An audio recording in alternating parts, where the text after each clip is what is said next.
Hello friends, आज मैं बात करने जा रहा हूं संदीप माहेश्वरी के कल के वीडियो के बारे में, जिसमें उन्होंने कहा है कि भारत को कोरोना के टेस्ट कम करने चाहिए। महान है भाई। क्लिप आप देख लीजिए पहले। एक हम्बल रिकमेंडेशन देना चाहूंगा गवर्नमेंट ऑफ इंडिया को या जो भी लोग एक पर्टिकुलर पोजीशन पे हैं उन लोगों को कि हमको टेस्ट करने कम करने हैं। अभी हम गलती क्या कर रहे हैं, टेस्ट बढ़ाते चले जा रहे हैं, जिसकी वजह से केसेस बढ़ते चले जा रहे हैं, जिसकी वजह से डर बढ़ता चला जा रहा है। मतलब भारत सरकार तो फंदू बैठी हुई है, क्राइटेरिया नहीं बना पा रही है कोरोना में टेस्ट कम कर दे। क्या बोल रहे हो आप? जब भारत में कोरोना आया फरवरी, मार्च, अप्रैल, उस समय भारत में टेस्टिंग किट बहुत कम थे। उस समय डेथ रेट ऑलमोस्ट 33% था, क्योंकि उस समय टेस्टिंग कम हो रही थी। जो कोरोना इफेक्टेड बंदे थे उनका टेस्टिंग नहीं हो पा रहा था, उनका पहचान नहीं हो पा रहा था, उनको क्वारंटाइन नहीं कर पा रही थी भारत सरकार, उनका इलाज नहीं कर पा रही थी। डेथ रेट कम होने का वजह है कि टेस्टिंग बढ़ाना। कोरोना आपको थोड़ा सा इफेक्ट किया, लक्षण पता चल जा रहा है तो तुरंत आपको क्योर किया जा रहा है, आपको क्वारंटाइन किया जा रहा है, आपका इलाज कराया जा रहा है, इमरजेंसी पड़ने पर आपको वेंटिलेशन कराया जा रहा है। ये प्रोसेस कर रही है भारत सरकार। आप बोल रहे हो कि टेस्ट कम करे। टेस्ट कम करेगी तो कैसे पता चलेगा कौन कोरोना पॉजिटिव है नहीं है? और जब नहीं पता चलेगा, सीरियस केस आ जाएगा, तब कोरोना टेस्टिंग करेगा। कोरोना टेस्टिंग का रिजल्ट आने में 2 दिन लगता है, तब तक तो बंदा ऊपर चला जाएगा। तो आप क्या चाहते हो, लोगों को बचाए या? अगर टेस्ट कर भी दिया तो हम करने क्या वाले हैं? उनको क्या हॉस्पिटल में एडमिट करने वाले हैं? नहीं, घर पे क्वारंटाइन करने वाले हैं। मतलब टेस्ट कर दिया तो कुछ नहीं कर रही है भारत सरकार। टेस्ट कर रही है, पॉजिटिव आने पर होम क्वारंटाइन कर रही है, जरूरत पड़ने पर वेंटिलेशन दिया जा रहा है, बाकी लोगों को बचाया जा रहा है ताकि बाकी लोग उससे इन्फेक्टेड ना हो। भारत सरकार कुछ नहीं कर रही है क्योंकि डेथ रेट कम है। डेथ रेट कम है। डेथ रेट अभी कम है क्योंकि टेस्टिंग बढ़ गया है। शुरू में भारत के पास टेस्टिंग किट नहीं थी। चाइना एक तो टेस्टिंग किट भेज रहा था, उसमें कुछ खराब प्रोडक्ट भेज रहा था। हम लोग प्रॉपर टेस्ट कर नहीं पा रहे थे शुरू में। उस समय डेथ रेट 20 से 30% था। अब क्या चाहते हो, टेस्टिंग ना करे भारत सरकार, छोड़ दे जैसे तैसे, ताकि डेथ रेट बढ़ते जाए 30, 40, 50, 100, अमेरिका जैसी हालत बना दे। टेस्ट को धीरे धीरे कम करते चले जाओ, की वजह से क्या होगा, मीडिया में केसेस कम होते हुए दिखेंगे। केसेस कम होते हुए इस तरह से नहीं कि उसको इलाज किया जाए, उसको क्वारंटाइन किया जाए, उसको ख़त्म किया जाए। केसेस इस तरह से कम करेगा कि टेस्ट ही नहीं करवाए। ये कैसा लॉजिक है भाई? तो आप कह रहे हो डेली के 10 एक्सीडेंट होते हैं। कोरोना से डेथ होने वाले का कंपैरिजन अभी आप रोड एक्सीडेंट से करोगे। भारत में मान लो अभी लॉकडाउन नहीं हुआ रहता तो क्या स्थिति रहती? रोड एक्सीडेंट से मान के चलो 1000 मरते, और अभी लॉकडाउन नहीं लगा रहता तो हर दिन 10,000, 15,000 अमेरिका जैसी हालत हो जाती, इटली जैसी हालत हो जाती भारत की। आप इटली अमेरिका बनाना चाह रहे हो? रोड एक्सीडेंट का कंपैरिजन आप अभी कर रहे हो। अभी भी पर दिन 250, 300 बंदे मर रहे हैं। वो तब जब भारत 3 महीना लॉकडाउन में रहा। क्या हालत होती जब भारत 3 महीना लॉकडाउन में नहीं रहता? आधा आबादी तो कोरोना पॉजिटिव निकलता। तब समझिए डेथ रेट क्या रहता भारत की। हम तो अमेरिका को कब का पछाड़ चुके रहते, क्योंकि पॉपुलेशन में तो हम लोग भाई दूसरे नंबर में है। क्योंकि इलाज तो अभी तक सर्दी जुकाम का भी नहीं है, सर्दी जुकाम की भी कोई वैक्सीन नहीं है। क्या हम उससे डरते हैं? सर्दी जुकाम का इलाज आप नेट में सर्च करो, 15 घरेलू नुस्खे मिल जाएंगे, डॉक्टर हजारों दवाई दे देगा। सर्दी जुकाम को आप कोरोना से कंपैरिजन कर रहे हो, जो पूरा दुनिया को तबाह कर चुका है। वो सर्दी जुकाम है या कोरोना है? मतलब वर्ल्ड हेल्थ ऑर्गेनाइजेशन बेकार बैठा हुआ है। रिसर्च तो इनके पास है भाई। अभी 4 महीना लॉकडाउन रहने के बावजूद भारत ने इटली को पछाड़ दिया। अब समझिए स्थिति क्या रहती जब लॉकडाउन नहीं रहता, जब टेस्टिंग नहीं बढ़ती। हर दिन 1 लाख, 1.5 लाख टेस्टिंग हो रही है भारत में, और जब 10,000 हो रही थी उस समय का सिचुएशन समझिए कितना भयावह थी।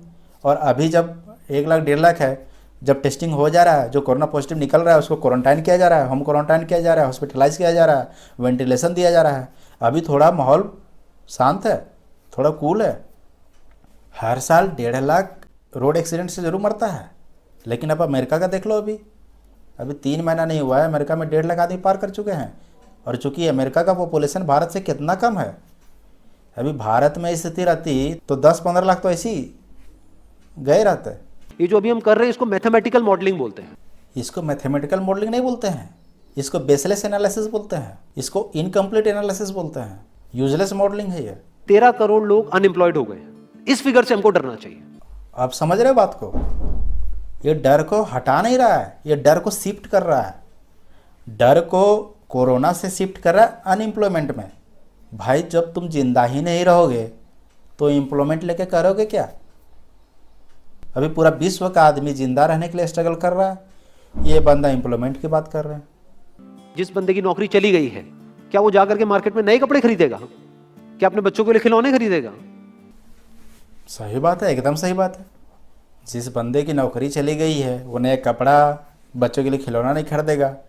लेकिन जिस फैमिली में मेन कमाने वाला आदमी कोरोना से चला गया, वो क्या करेगा? जब कोरोना पूरी तरह से फैल जाए और जब कोरोना आउट ऑफ कंट्रोल हो जाए, हर घर से आदमी साफ हो जाए, तो आप खिलौना खरीद कर दोगे किसे?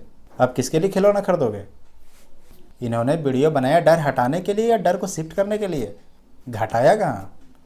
ये बिल्कुल ऐसा है जैसे मैंने एक आदमी की एक कहानी सुनी थी। उसके घर में एक चूहा घुस गया, तो उस चूहे को उसने पकड़ने की बड़ी कोशिश करी, लेकिन वो चूहे को नहीं पकड़ पाया। तो एंड में उसने क्या किया? घर पे आग लगा दी, अपने घर में आग लगा दी। उसके बाद भी चूहा तो बच करके निकल गया, घर चला गया, घर जल गया। भाई ऐसे एग्जाम्पल आप लाते कहाँ से हो? घर में चूहा घुस गया तो घर को आग लगा दिया।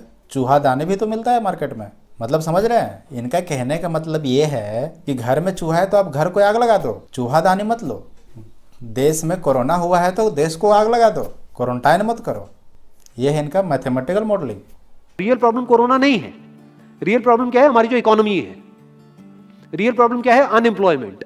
भाई रियल प्रॉब्लम ये नहीं है। रियल प्रॉब्लम है आपका सेमिनार नहीं हो पा रहा है। रियल प्रॉब्लम है कि आप गैदरिंग नहीं कर पा रहे हो।